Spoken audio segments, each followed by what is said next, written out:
What we're going to do today is learn how we can true our wheels. In other words, we're going to learn how to make our wheels into a true circle. The process of making your wheels round is really simple. We have spokes, these radial lines that extend from the central point of the circle to the circumference. And by controlling the length of those spokes, we can simply adjust the roundness and position of the rim on the wheel, and thereby control the trueness or the roundness of that wheel. The nipple on the spokes allows us to vary the length of that ray or line extending from the central point of the circle to the circumference. The thing that makes this a little bit more complicated is that the wheel is a three-dimensional circle. It's basically a circle that exists in three-dimensional space.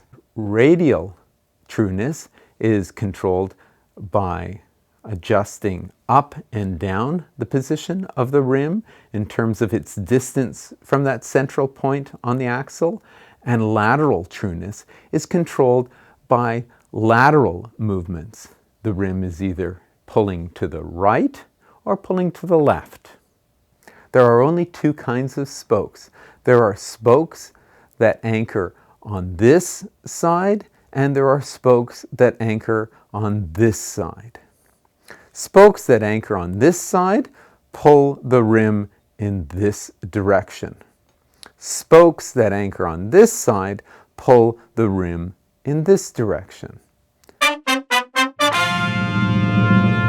So if we need to move this rim this way, we simply tighten the closest spoke to that location that pulls to that point on the hub.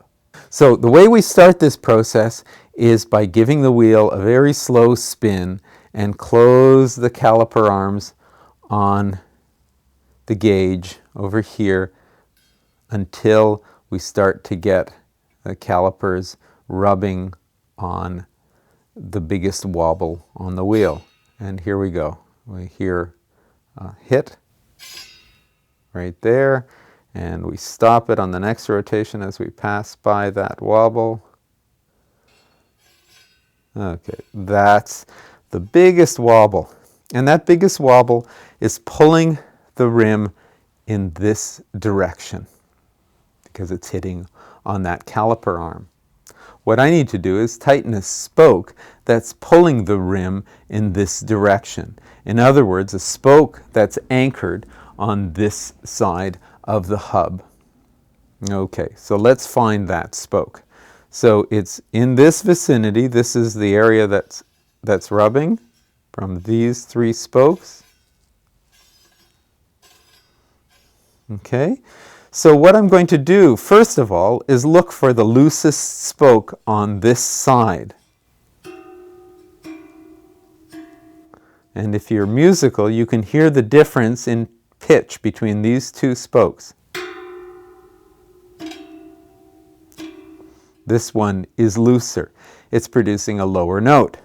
So I'm going to simply make a minor adjustment by tightening that spoke a very small amount, say a half of a turn. And the way I tighten a spoke, I turn the spoke clockwise from this point of view. And if I spin the wheel now, there's no more contact. So if I do nothing else at this point, I've actually improved the performance. But I'm not going to stop there. I'm going to continue, and I'm going to spin it. And now I'm going to reduce the calipers a little bit more.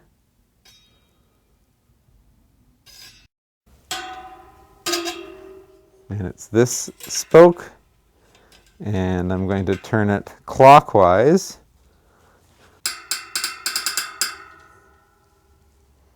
Till it no longer makes contact.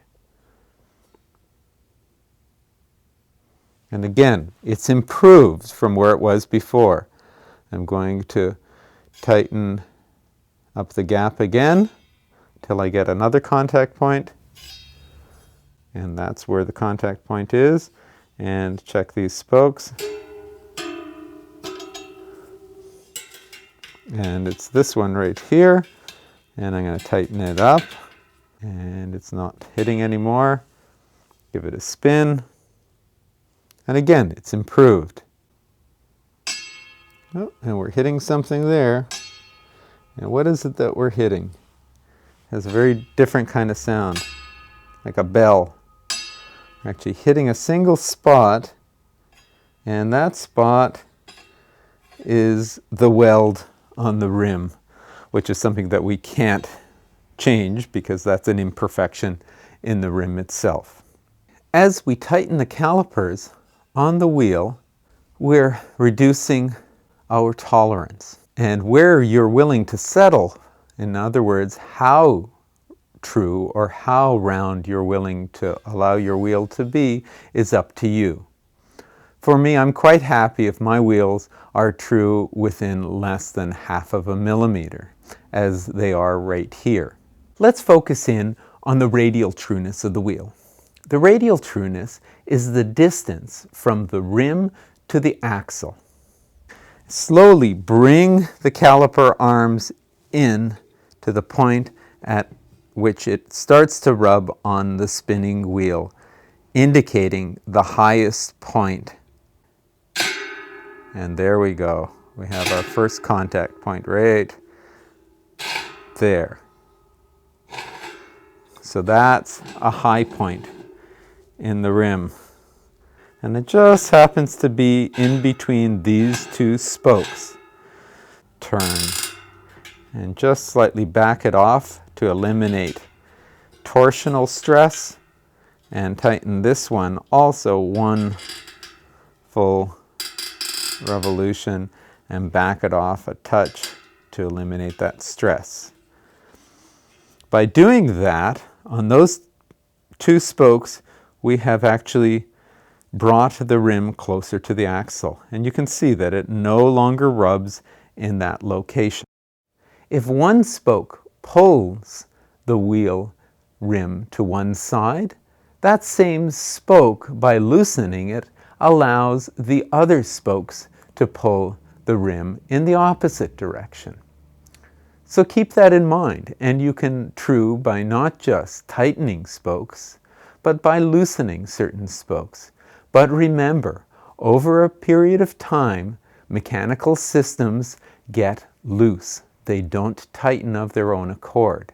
But sometimes we have to make a compromise by loosening spokes in order to maintain the trueness of the wheel. One last operation when we're working on our wheels. Whenever you've tightened or loosened spokes on your wheel, you've introduced stresses. Those stresses need to be relieved. Grab pairs of parallel spokes like that and squeeze them together. By doing that, it releases any tension that's built up in the spokes. And we do that as we rotate around the wheel. So squeeze and shift, squeeze and shift. And you can hear the occasional popping sound as the tension is being released in the wheel. After you've done that, put it back on the truing stand, and you'll find that it needs some more minor adjustments, usually in the lateral trueness of the wheel. And go ahead and make those minor adjustments as you see necessary.